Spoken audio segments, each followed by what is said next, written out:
Well, let's start with Misrata. I know that the government has arranged for two groups of buses to go to Misrata in the past, but in the two most recent weeks that I've been here, and in the two that I spent here before that, I've repeatedly requested access to Misrata so that we can see with our own eyes what's happening there. Why have we not been taken to Misrata? Well, Jonathan, the security conditions of Misrata are very difficult. I mean, we did try to take journalists there, and not just twice, by the way, a few times. We did try to help smaller groups of journalists to go there. We tried with the big groups as well. But we're not denying that it's been very difficult for us to secure trips to Misrata. We are not hiding anything, Jonathan. We are fighting a war against armed gangs that occupied our cities. And we do believe that the world needs to see what is happening in Misrata. But every time we take journalists there, we are faced with fire, with bullets, with attacks by the rebels and the army. We admitted this before. Our army has not been trained to lead and protect journalists into dangerous zones. I realize some journalists we have here are war correspondents and are used to such situations. But unfortunately, our army, our security forces are not trained to lead journalists into battle. But I promise you, as we have tried before, we will try again to lead and take journalists into Misrata. We have helped the Red Cross and the United Nations to go into Misrata and judge and assess the situation there for themselves. We are opening a safe passage, overland passage to Misrata to help bring in a humanitarian aid. But what we are faced with there is quite powerful pockets of violence supported by weapons and trainers who come from Benghazi and funded by Qatar and other countries. And they are not allowing us any peace there. We did ask officially for a ceasefire in Misrata, specifically in Misrata, so we could help evacuate people, provide them with food, with medicine, fuel, and all the needs. Do you think it's important that journalists go and see what's happening in Misrata? You know, you've always heard me saying that we need experts and we need observers and fact-finding missions.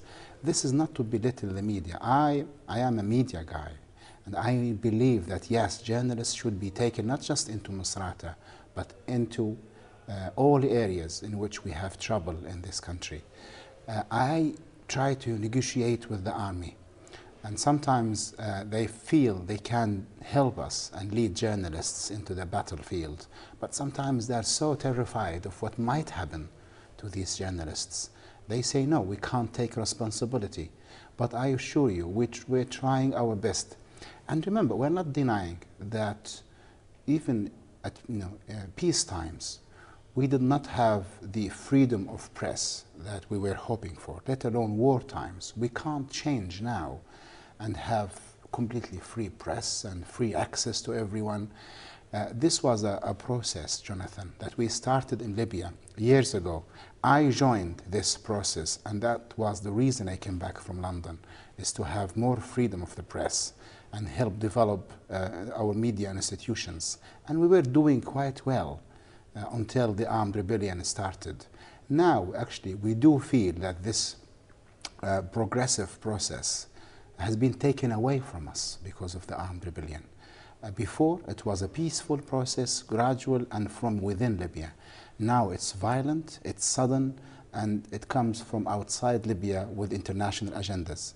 So when I talk to the government and I talk to my colleagues and the army, it's not for them the time now to suddenly have completely free access for the international media. For them, they're not used to that. They are not used. I need to talk to them and negotiate things, but they are not, I assure you, trying to hide anything whatsoever. Misrata is our city. We're concerned for what's happening there, and we want the world to see. Those words, "we're not trying to hide anything," are ringing in my ears, because I have been held under what I consider to be virtual house arrest in this hotel, unable to see anything. What are you trying to hide? Jonathan, it's not really accurate description, is it? You do go out, and we do take you to neighborhoods. We only go out to places that you want us to see, to green demonstrations. Not exactly accurate again, Jonathan. You do go around and drive around with our minders and the interpreters and our drivers. Yes, I know this. As I said, Jonathan, and I did express this before, I don't think it's an ideal situation for journalists who want to really dig deep into the reality of the situation and report on it. I know this. I admit that we are not giving you complete free access. We have problems with the media, and as I said, we were developing and changing, and now this war comes in and stops and halts everything. We are not free, as Saif al-Gaddafi said we should be, to go and talk to people. We have not seen the real Libya. We're stuck in this hotel. What Mr. Saif said was a genuine wish on his side to have free press, free access to journalists everywhere in Libya. But this is not an easy thing to do, because you are dealing with both the way Libyan institutions are established and the way they treat and feel towards journalists, and also the society itself. You have to remember, change doesn't have to happen only in the government institutions, but the society itself. People are weary of the media, especially international media. And institutions are weary of the media as well. So if I could coordinate something with the army, I might not be able to coordinate that thing with the police force, or with the Ministry of Health, or with the Ministry of Education, or with the Ministry of Oil. You are asking us to make a fundamental intellectual, political, and social change within a very short time. This is very difficult, and I see this. I lived in Britain. I know how important freedom of the press is, but I look at my country, at the institutions, at ordinary people, and I know that the change cannot happen from the top. It needs to happen within these institutions of Libya and within the mentality of ordinary people. This takes time. We are fighting to change. We feel this armed rebellion is not helping us change. It made us even more wary of change. We were changing. Libya was in the process of implementing a written constitution, freedom of the press laws, new ones, more transparent political system, anti-corruption laws. We were a little bit on the slow side in the last year or so. That's correct. But we were moving forward, no doubt about this. Now war, you can't change during the time of war, because at the time of war, people are scared, they are afraid, they are not sure about things, they prefer to take a step back and watch. So I understand when Libyan institutions and ordinary people say to me, no, we can't have the media. Well, I don't want to receive the media, stop the media. I don't agree, but I know why they are saying that. As a matter of fact, Jonathan, I say this. When we agreed to the African roadmap, it includes a transitional period in which we are hoping that such progressive changes would be implemented, especially freedom of the press. We are hoping then people will be relaxed, peace will be established around the country, national dialogue taking place, and then people will feel happy about freedom of the press and inviting international media. But before that, it's a very hard job for me as the government spokesperson and the coordinator of the Foreign Press Center here at Rexos. Do you see where I'm going? I agree, I'm agreeing with you, but at the same time, I would like you to understand, you can't make these radical changes at a time of war, when people are afraid, suspicious, and they'd rather take a step back and be cautious than adventure, if you like. Look, I mean, that answer preempted one of the things I was going to ask you about, all those years you spent in the UK at Exeter University, going on to do, the media studies doctorate.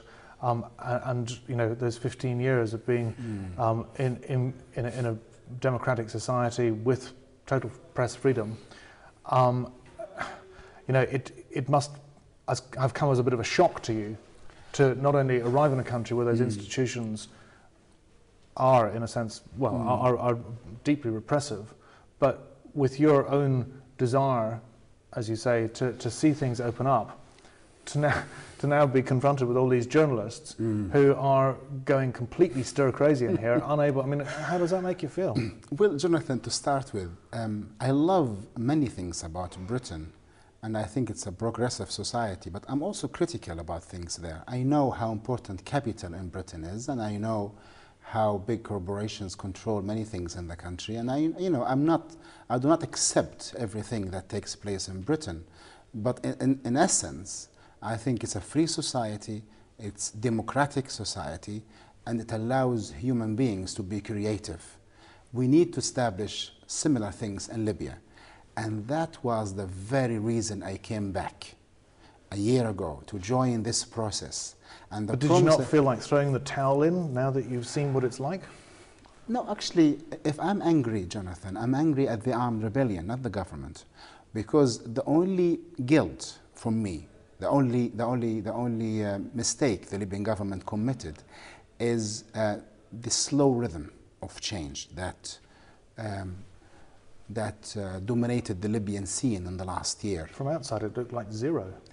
Not really, no. Believe me, we started to have more room for criticism. I was heading a center, a media center, that owned newspapers, magazines, TV stations, radio stations, websites. And when I first came, I noticed the change immediately. We were allowed to talk, we were allowed to criticize, we were allowed to suggest change, to propose a different society, and many hundreds of writers, journalists, artists were really happy that this was the case. Last year, for example, I helped produce 25 plays, more than 50 songs, 40 exhibitions for photography and painting.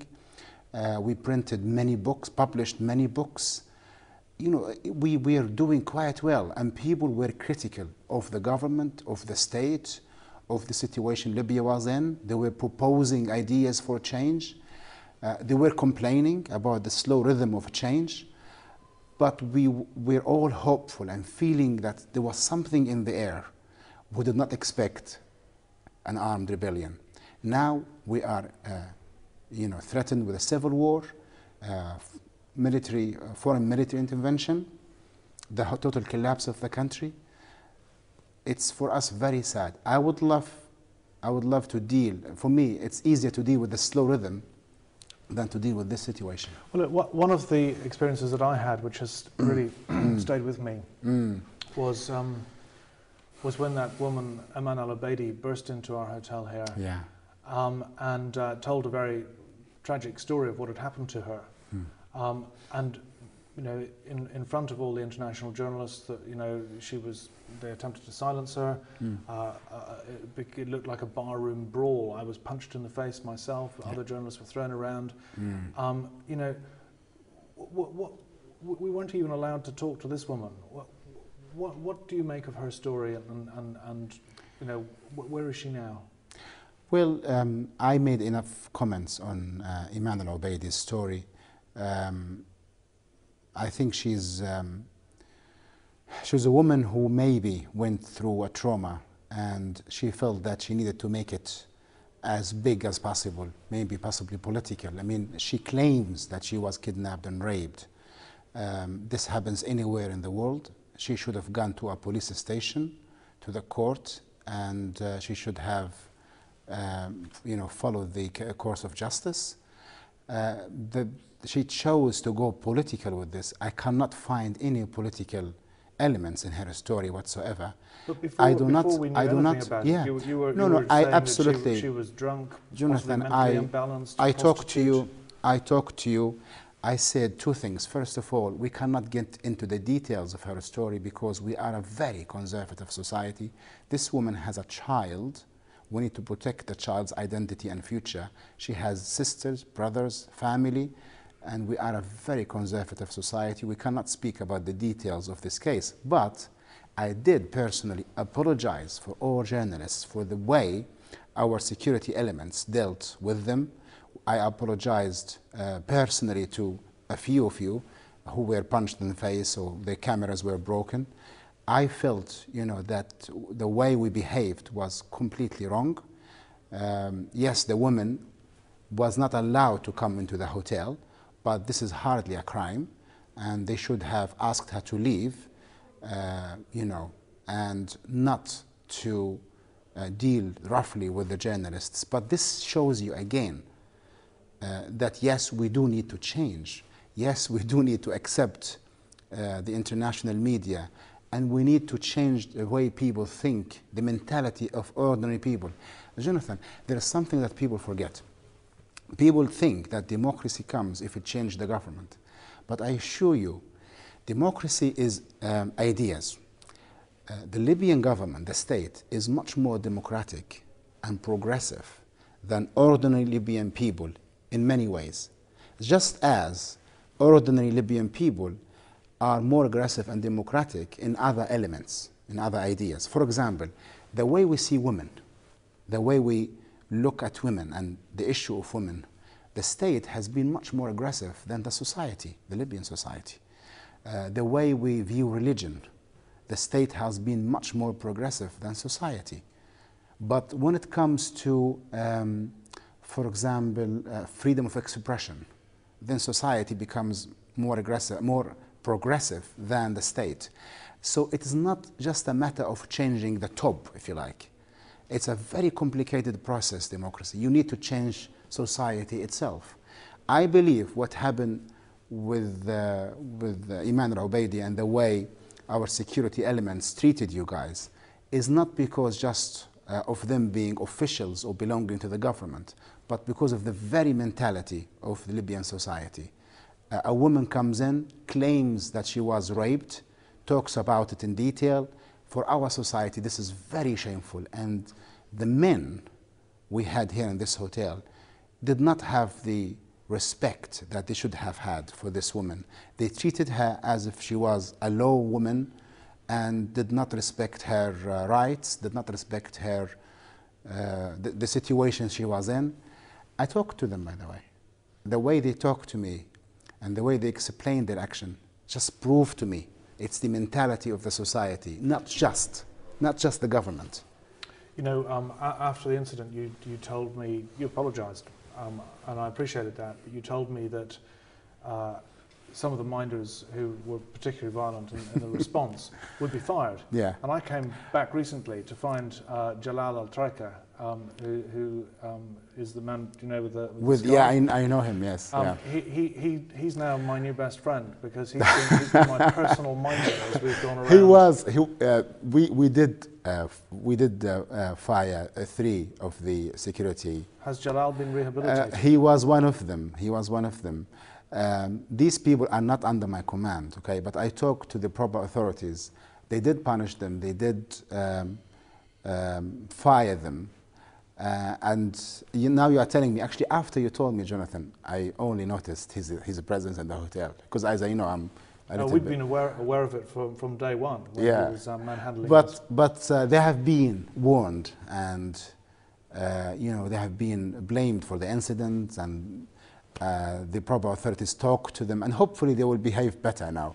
But make no mistake, they were punished for it, and hopefully they know better now, if you like.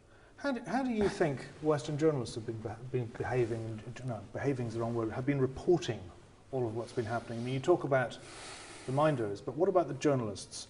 You sometimes stand here and lecture us about our unprofessionalism. I do, don't I? Well, I think, Jonathan, people come to this country, journalists, with preconceptions. They are anti-Gaddafi, anti-Libya as a government, pro-democracy.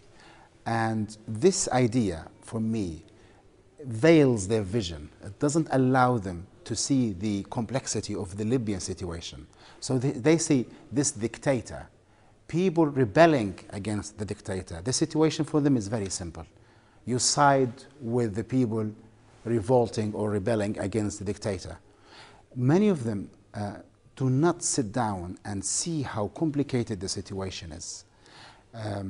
They don't see that it's very possible that this rebellion is not pro-democracy, but it's for wealth and power, and that maybe the true and genuine pro-democracy people are siding with Gaddafi, with the dictator, if you like, because these people just happen to believe that this dictator, again, is just a safety valve, a unifying figure for the country. We need to have him there to lead the country peacefully and gradually towards change, because the alternative would be for tribes to fight against each other, for Al-Qaeda to come in and establish itself in the country, for the country to collapse and be divided into many little pieces, just like it happened in Iraq, in Somalia, in Afghanistan.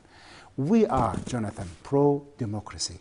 We want to establish a transparent, free political system in Libya. We do not support a family that wants to control the future of the country. We want the Libyan people to choose their political system and the leaders of this political system. But what this armed rebellion is doing is something completely different. These people want power and wealth, and they want to do it with any way possible. They are sacrificing our kids. They are inviting foreign armies to come into the country. They are fighting among each other. Many of them, Jonathan, were part of the system for decades. Many of these people, my record is cleaner than them. I joined the regime a year ago. These people, the so-called pro-democracy in the east of the country, some of them served the regime for 30 years, for 40 years. They are part of any crimes the regime committed against Europe, against the international community. I'm cleaner than them. I joined the regime a year ago to help lead the peaceful democratic process forward. So the journalists need to understand the complexity of the situation. The other thing is, the idea of a liberator does not exist in Europe anymore, because you guys had your liberation, 200 years ago. Gaddafi, for many people, came to this country, liberated it from foreign occupation, foreign influence, and most importantly, he helped the Libyans acquire their wealth back, oil, because oil from 1970 became Libyan oil.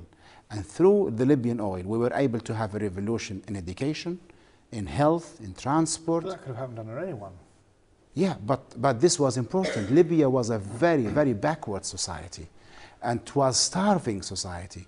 With the revolution, it helped to make Libya a very wealthy, quite advanced country in many ways. Still, we are not saying that we should not change and have democracy, but Muammar Gaddafi became a figure of this country. He unified the tribes and made sure that peace exists in the country. And now we are asking him, and he agreed to this, to lead us forward towards democracy, gradually, peacefully, and from within. Many people find this acceptable. They like it the way it is. If democracy takes 10 or 15 years or even 20 years to come to us, why not? Especially we know that to have democracy, we need to change people's mentality, the society, which is a huge task. I mean, you could easily change the government or the laws, but how would you change the way people view women, for example? How would you change the way people view religion in Libya? How would you change the way people view foreigners? That's a major task. There's lots of what you say I don't contest, and I really truly understand that it is far more complex than the black and white that some of us may portray it as. I've got to say though, I've got to hand it to you as a communicator, as a government spokesman, but as a spin doctor. Where did you learn your tricks?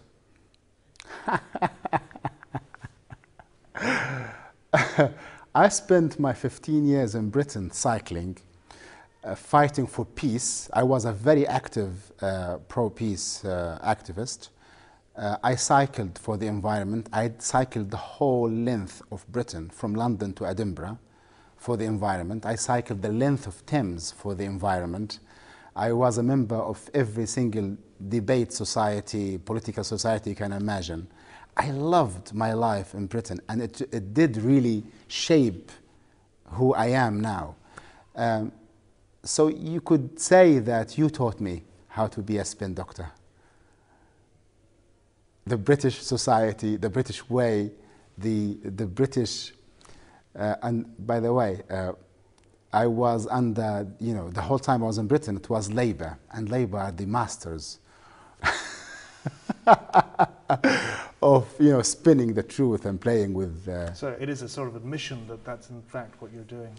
No, I do believe in what I'm doing. I honestly and genuinely believe in the moral position I have taken. I'm not doing this as a job. I'm not doing it because I'm faithful to a one person, namely the leader. I'm not doing it because I belong to the same tribe the leader belongs to, as it has been suggested. I just happen to belong to the same tribe. I do it genuinely and honestly because I believe it's the moral choice. I believe Libya has to remain united, peaceful, and that change has to happen, but from within, peacefully and gradually. As simple as that, Jonathan.